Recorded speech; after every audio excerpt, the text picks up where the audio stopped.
I talk about Star Wars because at one point in time, I loved it, and now it's junk. I've been saying for years that Disney isn't treating Star Wars the way it should. I keep harping on about the long term and the future. A lot of people seem to just brush it off and focus on the present. Now it seems like that future I was concerned with is happening, a lot sooner than most realized. The Wall Street Journal put out an interesting article about the financials of Star Wars titled, "The Last Jedi Loses Sales Momentum, Raising Concern for Disney." The film fell about $200 million short of some analysts' forecasts in the US and Canada, flopped in China. I'm going to paraphrase a good chunk of this article to cut out the fat, but I'll have a link to the entire article as well as screenshots for those who don't have access to the Wall Street Journal's digital content. 6 years after Walt Disney Co. spent $4 billion to buy a single franchise, Star Wars is looking a little less stellar. Despite being one of the past year's most successful movies, Star Wars The Last Jedi has fallen short of Wall Street's expectations due to faster than expected fall-off at the box office, declining toy sales, and a poor showing in China. With $1.3 billion at the global box office for The Last Jedi, the most any movie released in 2017 and number 9 of all time, Disney's problems are ones other entertainment companies would kill to have. Nonetheless, for a property as valued as Star Wars, any sign audiences are losing faith is concerning and could prove costly down the road if the trend continues. Seems like I've been saying this for a while now. Disney started off with an incredible touch with Star Wars, but now it's looking a little less magic, says B. Riley FBR analyst Barton Crockett. Across Hollywood, studios have prioritized franchises that spawn sequels, move toys, and provide maximum negotiating power over movie theaters. If the Skywalker saga is starting to lose must-see status, that could spell trouble for the company as it prepares to release new movies from May well into the 2020s. The Last Jedi will soon end its run with around $625 million US and Canada, about $200 million short of several Wall Street analysts' expectations. While few thought this would match the $937 million domestic and $2.07 billion worldwide gross of 2015's The Force Awakens, the franchise returned to the big screen after a decade away. Analysts forecast the new film would come closer. Foreign grosses followed a similar pattern. In the US and Canada, The Last Jedi opened to $220 million, slightly behind The Force Awakens, which had $248 million opening. With overwhelmingly positive reviews and an A audience rating according to CinemaScore, it looked like another Star Wars movie would have a long, healthy run. You conveniently forgot about the Rotten Tomatoes fan score. But by mid-January, it was grossing less than half as much each day as The Force Awakens, at the same time 2 years ago, and less even than 2016 spin-off Rogue One, which didn't feature iconic characters and major roles and opened to $155 million. Disney's theatrical distribution chief Dave Hollis said in an interview that The Last Jedi box office returns have been the results we were expecting. He noted that the second film in prior Star Wars trilogies also grossed less than their predecessors. I keep hearing that excuse. I hear a lot of excuses. It's still a lot less. Disney is too smart not to be concerned. Not all series follow that pattern. Marvel Studios, which Disney also paid $4 billion to buy, has released 17 superhero movies in 10 years with no signs of box office slowdown. Star Wars toy sales during the 2017 holidays were the lowest since Disney relaunched the brand in 2015. Josh Silverman, Executive Vice President of Licensing, Disney Consumer Products, noted in a statement that Star Wars remained the #1 toy franchise during the holidays. I mean, I don't have the numbers to prove him wrong, but remember, it's about what the stores buy.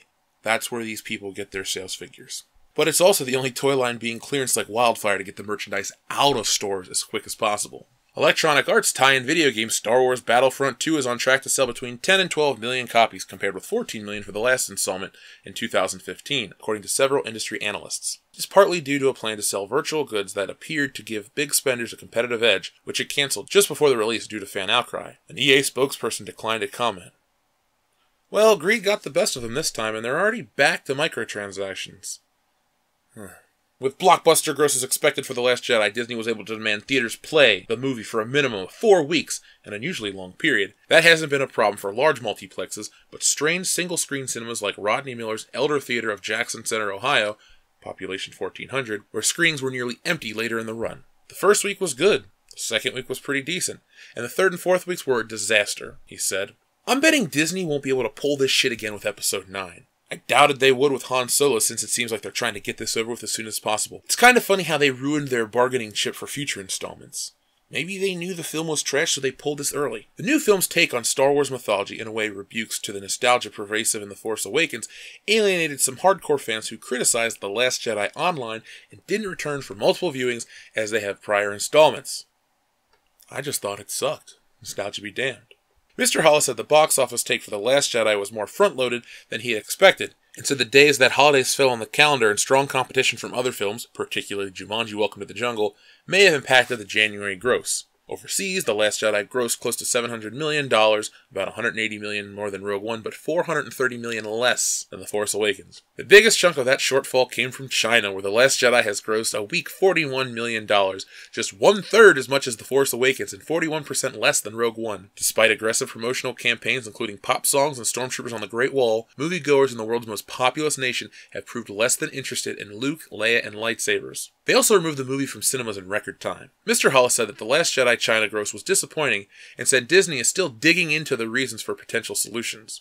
If audiences need a break from Star Wars, they won't get one this year. A spin-off focused on a young Han Solo opens Memorial Day weekend. Try to spin this shit, Collider. I'm happy with the Wall Street Journal because it seems like they're the only place saying what I've been feeling. Star Wars fatigue is real and it's closer than you people think. Every place wants to gloss over this fact, Forbes especially. Everyone is focused on the now, but that's not the magic of Star Wars. There was an old marketing phrase, the Force is forever, and it fucking was. Say what you will about George Lucas, but he was able to keep it special. People love to praise Disney and their vault system for the releases they do with their home media, but Lucas did something similar. He knew that after Return of the Jedi it was time to rest the trilogy. No more toys were produced, the comics ended, and people moved on. Then in the early 90s, when the nice big Laserdisc set was released and some EU novels were published, the excitement started to bubble. In 95, the toys came back, and by 97, when the special editions were released, the excitement was off the charts. That excitement carried over into The Phantom Menace, and that film's quality aside, it was marketed and hyped well. Disney has killed off that part of Star Wars. Instead of the natural buzz and hype, we get corporately produced excitement, with a new Star Wars movie every few months. There was time to recover and realize why we were fans of the series in the first place. Now you don't even have time to wash the bitter taste out of your mouth. They just shovel in more shit. One thing I do enjoy about Disney's timetable is the fact that Episode 9 will be out next year, and we can get the story of these stupid characters over with. Hopefully when that trilogy ends, the tyrannical reign of Kathleen Kennedy will end too. She's only a part of Star Wars by name only, and has no creative input on what made the saga timeless. It's full of late 2010 politics and ideas that are quite frankly already past their expiration date. We're closing in on a possibility of a world without Star Wars again, and this time it may not come back. Return of the Jedi ended on a happy note that kept people's imaginations running wild with endless possibilities, and those characters were given countless books, comics, and video games to keep them alive. Disney decided to kill that branch of Star Wars and bastardize our heroes. I think that those two things will kill off Star Wars' long-term potential. The torchbearers of the franchise bought the toys, the books, the clothing, etc., and they passed it on to the next generation. In an attempt to make Star Wars more modern and woke, they killed off the essence and pissed on guaranteed money.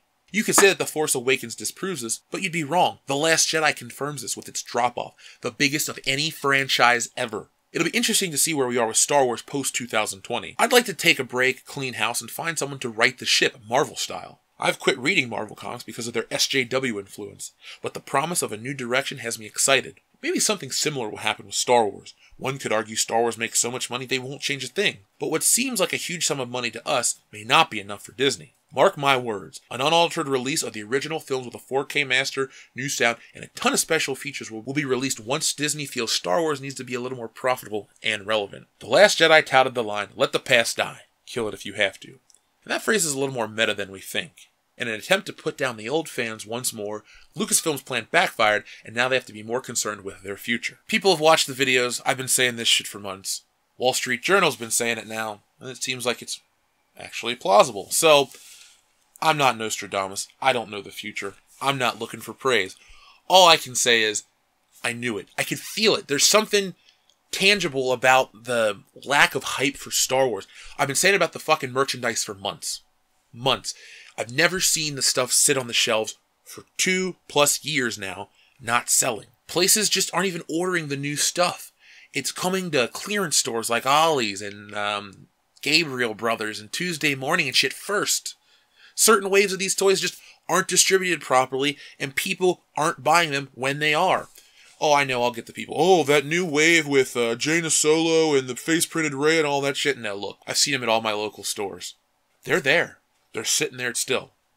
It's nice to be excited for these things. It's nice to be excited for Star Wars and life and all that kind of shit. But delusions of grandeur are a problem with a lot of people.